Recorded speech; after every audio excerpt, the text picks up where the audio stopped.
إنسانة ضحت بحياتها حتى نعيش أحلى عيشة، ويا ما صلت الليالي حتى نكون بأحسن حال. ما فكرت بيوم إني رح روح ورح أتركها، لأنه يلي مثل ما في منن حتى بالخيال. ولما غبت عنك أنا والله جسمي عني انحال، رح أرجع حتى أضمك مهما ليل بعدي طال. لما تضيق الدنيا فيني ولما بيقسوا علي ناسي، مين غيرك بيقويني أنا بحطك على راسي. وبيشرفني طول عمري كون خادم تحت رجلك، لأنه مهما عشت ما رح لاقي مثل قلبك. ظلمتك بالبداية كتير وانت تحملتيني، قسيت عليكي بالكلام ولا بعمرك زعلتيني. ولما كبرت أنا فهمت وبدعواتك أنا قدرت، تعرف الصح من الغلط وكلامك عندي فرض. شوفك بنسى الرجولة بركض وببكي بحضنك، نعمة من رب الكون إنه خلقني ابنك. من بعدك ما في غالي، انت أغلى من حالي، غيابك سود نور الشمس وزود عتمات الليالي.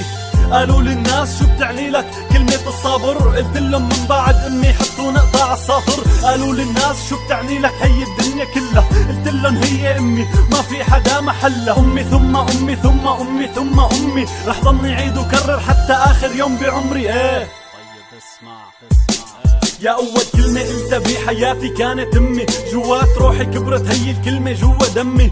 بعرف إني مستحيل اقدر أوصف بغنية تحكي عن طيبة قلبك أو توصف الحب